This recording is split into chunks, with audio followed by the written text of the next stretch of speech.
Hey guys, this is GamerCow. Welcome back to another Pokemon Violet Wonderlocke episode. This time we're taking on Lacey of the Fairy Crew.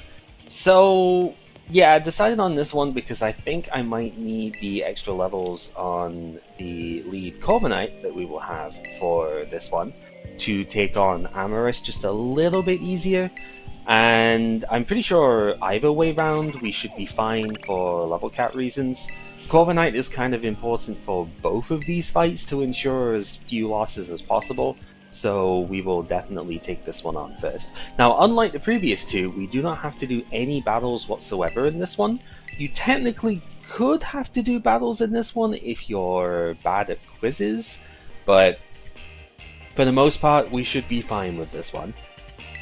I'm really sorry for the way I protested you. Yeah, it's too blah blah blah blah, but mainly didn't want you to get dragged into the drama. Yeah, didn't want us to have to be a drama queen, but that's fine. We'll deal with it.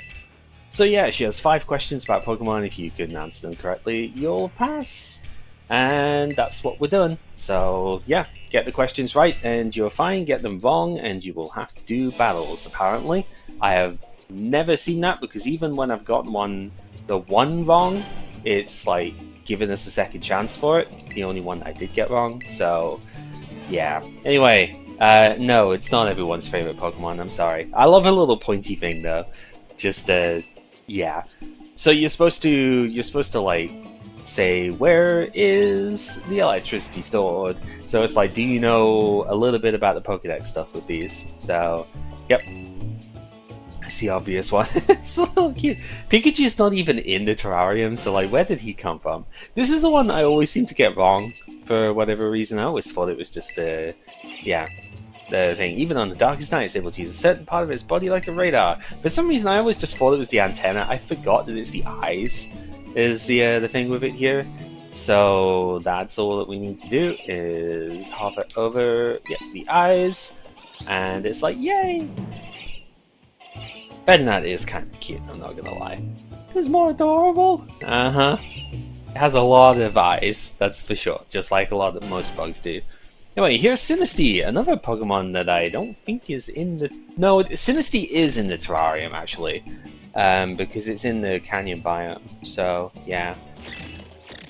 One of these Sinistea is an antique form. Which one is it? So what you gotta do is you gotta wait for them to, like, spin around. And you'll see from there when they turn, you'll get to see the underside, and it's always the middle one is the thing. But we'll just let it spin. Hopefully, let it spin first, and we'll show you the thing. Because you can't. Yeah, when you see the underside of the left one, there's no mark. You see the underside. Hopefully, you're gonna turn around, or you're just gonna keep doing the thing. There's no mark on the right hand one either, so it has to be the one in the middle. He's just going to be a jerk and not show it. So I've never seen them do that. They always turn around, but it's also like always the same one. So it's kind of weird. I don't know. I think this one's always the same as well. It's a Meteor Pokemon Minior. Huh. So yeah, it's always the one that's at the top, and then mix yourselves up real good. Except, yeah, they always goes in the exact same way, so it is always this one. So, at least every time I've seen this done, it has always been that one. And every time I've like the 2 times I've done this prior, it's been that one. So, I don't know. And the very last question, this is one that if you have to speak to people in around her area to like, as one of the people in the biome itself tells you the answer to this one. When I take a nap with my adorable grandpa, which part of his body do I use as a pillow? Clearly the mouth, right? I mean, it's also somewhat intuitive, but yeah, you just have to do that. Soft, adorable tummy. Go fall asleep in seconds, and that is that.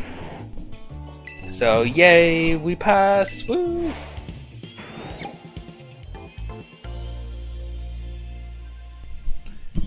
Just easy enough to do, right?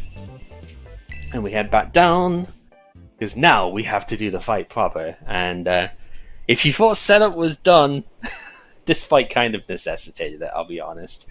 This one is pretty rough otherwise. So yeah, we'll just go straight into the fight here. No time to waste indeed. Let's just get this over with. This should be about far enough.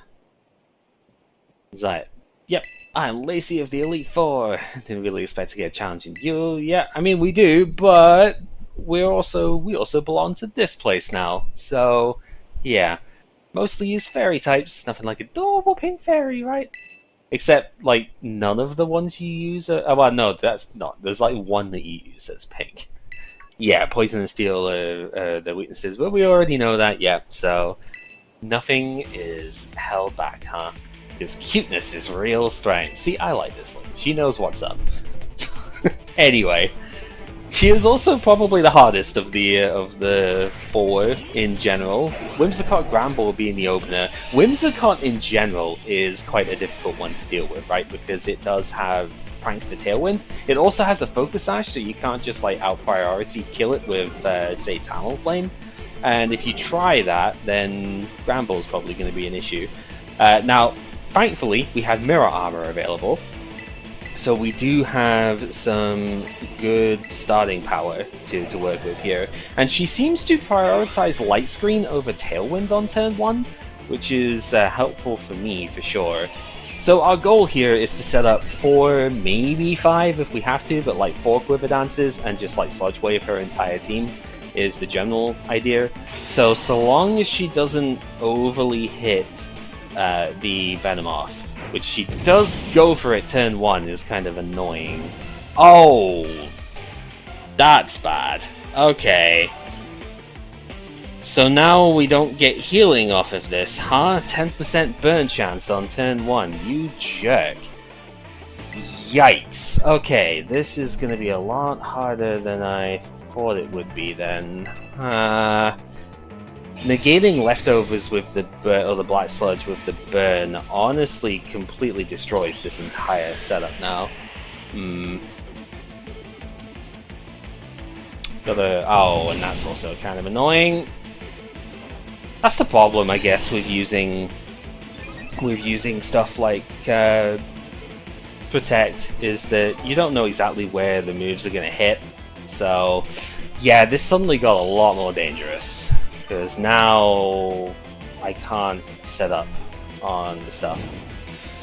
And she's probably just going to double up, is the problem, right? She's probably just going to double up on the Venomoth. Okay, how do we deal with that? The real issue is coming later on in the form of the Slowbro, because that might just by itself kind of win the battle. I think we can maybe go for one more Quiver. And then from there, we're probably going to have to just go. Because, yeah, she's just going to target down the Venomoth here. Is the Fire Punch also going in this direction is the real question. Because if it's not, then...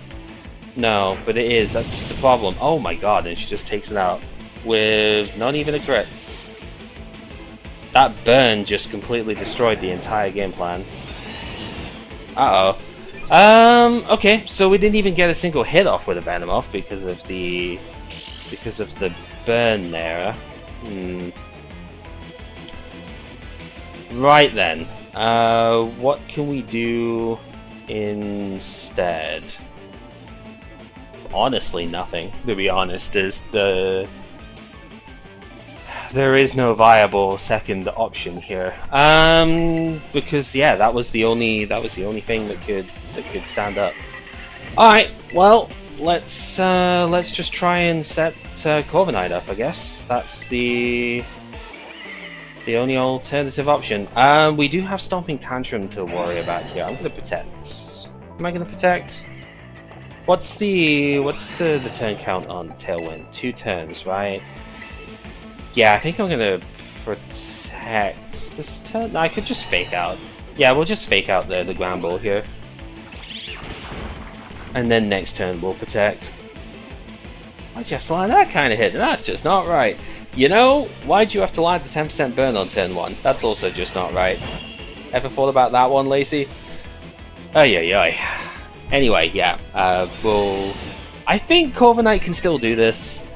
It's just got to be careful of exactly the Slowbro. And if we can manage to get around that, I think we'll be fine. So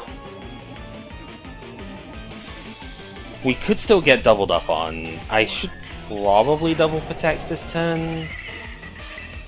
And then, like, Heatwave Iron Head the following turn. She's gonna set up the light screen again, right? Is the thing. But if I go Heatwave Iron Head on the Whimsicott, then she can't set up the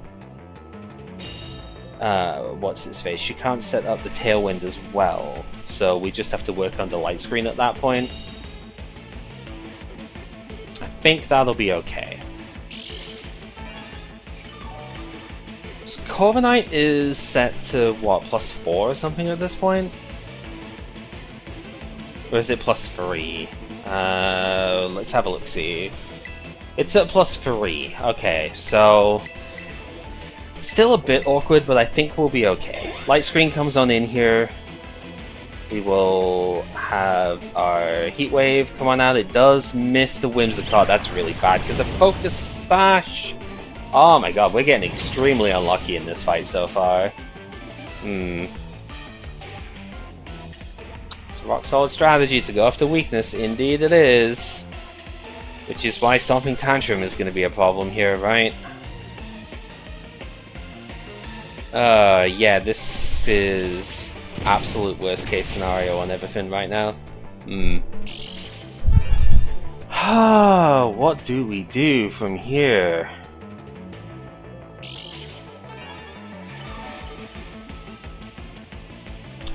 So Salazzle is probably still faster than Gramble. She is almost definitely going to set up Tailwind, although there is the obvious kill on Salazzle to worry about. But she is very likely to set up the Tailwind here. We could tank that and just use Sludge Bomb on Gramble. It's probably for the best. Let's go bulk up Sludge Bomb here. Yeah, she is just attacking. Okay, so Salazzle's gonna go down as well then. And that's both of our poison types gone for this then, right? That's pretty bad. Okay. Definitely wasn't hoping for this as an outcome. But Corviknight is at +4 and basically at full health, so from here it's not looking great, I will still be honest, but I think we still have a decent shot. So what should come in now, I'm pretty sure, is Primarina. So likely the best option would be to go for Flavio here. Oh, it is the Slowbro coming in, okay. Well, Slowbro has Flamethrowers, so I guess I can see logic for that. The problem with Slowbro is it has Quick Draw, right? And if it happens to hit that, then it gets to basically do the Quick Claw thing and attack first, which is super irritating. How many turns of Light Screen are there left? 3, so there is a lot still to deal with. I think we go Dazzling Gleam Ironhead here. And yeah, this entire fight I was trying to work... Oh wow, Moonblast was the only thing came out. The thing we were trying to work around was this thing's Quick Draw. Like, it's also got a Citrus Berry, so it doesn't even die that easily. It's like trying to make sure that it doesn't get a chance to do too much damage to us with Flamethrower. That was what the whole like the setup with Venomoth was supposed to do. Because yeah, this Flamethrower is going to sting quite a bit. And we can't take the combined hit of Flamethrower plus Hyper Voice here. So Primarina does come on in now. That makes sense. She has still 4 Pokemon, so she has the Alcremie as well. So this turn, I think we need to protect, plus I sort of want to Volt Switch? I don't really know what I'm Volt Switching into, though. I guess it would have to be you, right? That's reasonable. So the Primarina's got Throat Spray Hyper Voice is the thing. I'm worried of a double up into Flavio here. So I think, yeah, we are going to Volt Switch. Protect here to make sure that the Flamethrower Hyper Voice double up doesn't KO Corviknight. Yeah. Luckily no Quick Draw, I suppose. Because that might have been... Oh no, with a Citrus Berry we would have been fine. So Quick Draw, yeah, it would have been okay, I think. But that's fine. So Throat Spray gets to trigger. And now we Volt Switch. We'll probably do about a third, I imagine. Just over 40% or so. Okay, and from there we can go. Yeah, it has to be the Veluza here. Shell Sidearm does get a double up into that side. That's fine. It's not ideal, but it is okay because we have Sharpness Boost to go that side. So now, Iron Head, we will be faster than the Primarina, and Night Slash is super effective here. But Quick Draw comes on in, does get a Flamethrower off first. Ugh, that sucks, but oh well, it's down at least. I'm not sure how good that is, actually, because now it means that we get Excadrill kind of comes in alongside Alcremie, and that is a problem of how low our health is. This still isn't over. We're at +4. +4 defense on Corviknight. It should still be okay. But that is not amazing. I cannot let this Alcremie decorate the Excadrill without KOing it, so we do have to just double up and hope here. It's gonna be Aqua Cutter? How fast are you again? Not faster than Excadrill, surely. Yeah, 161, it's gonna be invested, right? So surely not faster. I think I've still got to go for it anyway, though. We're probably losing Veluza here as well, but yeah, unfortunately, that is just how it goes when you get RNG hacks out of the stuff here. So Excadrill, the only one of the Pokemon in the Elite Four that terastalizes into a different type, but it's just the same issue that was in... Oh, Rock Tomb coming on in, okay. Well, yeah, that does absolutely no damage, and then Mold Breaker makes it bust through the... nice crit, by the way. Mold Breaker makes it bust through Mirror Armor, so it doesn't lower its own speed. But that means we do get Energy Bolt here then, right? Potentially? Thankfully not, but like if she went for Energy Ball instead, we would lose Veluza there as well. Just Dazzle and a Moonblast and Energy Ball? This thing doesn't get a Moonblast, right? It's Dazzle and Gleam is the only thing for it. Wow, heavy losses on that one, to be honest. Salazzle losing a Fake Out Mon as well is pretty bad. I could have maybe tried to play a little bit safer with that, take out the Whimsicott with that, but then if I did that and she went Tailwind, then I would have lost it to the Gramble anyway. So that's tough. Too cute. They were super cute. You're the cutest, Lacey. It's like wrong. Oh dear. I love this cat. Not just right. Yeah, sure. Wrangle up the cute Pokemon for a cute pick. We'll get that done. All of the Pokemon from the quiz. Sure. It's nice stuff. So, yay! I'm gonna make myself a backup copy of free. Again, I just really like Lacey. Alluring Voice is the TM here. It's a single target fairy move, 80 base power, but it does confuse the opponent if they raise their stats in that turn. So there is that. Yeah, well, I would say we're doing alright, but we're also getting a little bit unlucky here. That fight can definitely go without loss. But it's tough, it's tough. Yo, yo, yo. It's 3 of them down. Lacey's all about cuteness, and that's what helps make a Pokemon stronger. I mean, that's fine. Just because we like it is a thing. Yeah, well, we'll have to deal with that soon. Really blunt with you. Yeah, because you're just incorrigible. Yeah, I don't know. But enough about that. Guess the Elite Four match is going to be against Amorous. Yep, we will definitely be dealing with that one next time. Oh, man. So, let's... I think I should be grateful that we only lost 2 Pokemon to that, even though one of them is one of my 2 fake-out users. So, I'm still a little bit sad at that, and I'm very sad that this didn't get to work out.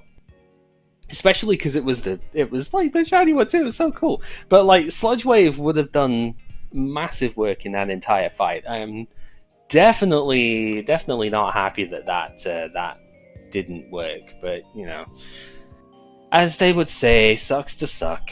So let's just move the items away. Get ourselves our let's get ourselves healed first, to be honest, because you don't automatically heal after these fights. So. Let's go ahead and recover before we save and get our penultimate encounter. See if there's anything useful on the horizon for that. And, yeah. Luckily, we didn't lose any Pokemon that I need for the next round. There's a couple of these that we can't use now, obviously, Veluza and Ampharos, but we have replacements for those, so... We will maybe need to use at least one of those during the final battle, who knows, but yeah. Just a little bit sad to see the loss of Venomoth there. I think Salazzle is also, like, no offense to Venomoth, but I think Salazzle is ultimately the bigger loss, but Venomoth is still a bit of a heartbreak there. Because that was such a cool shiny, it was supposed to do so much work. But, hey, even the best laid plans don't always come to fruition. Let's trade away this Tarantula and get ourselves another surprise trade here, see what we can find for ourselves. And hopefully it'll be good. Still kind of not sure how Terapagos is supposed to go, but then again, I don't really know what at all is supposed to beat that. I have some ideas, but I don't know all the mechanics for the fight to know for sure. That was in a Beast Ball. Is that a shiny one? No, it is not. So, Scorbunny it is by the looks of it, because I think that is perfectly fine. Yeah, it's almost looks as if it's been from a Terra raid, but no, it's just gotten experience and whatnot, right? So it's an egg move one, sort of. It doesn't have Sucker Punch, but that's fine. Yeah, okay. You know what?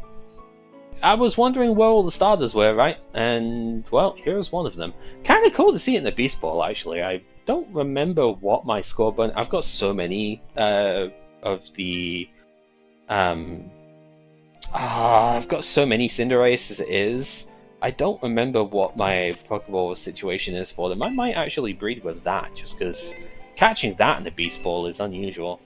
Anyway, this has been GamerCow playing the Pokemon Violet Wonderlocke. Next time, we take on our final Elite Four member and get our final encounter before the end of the game here. Until then, take care.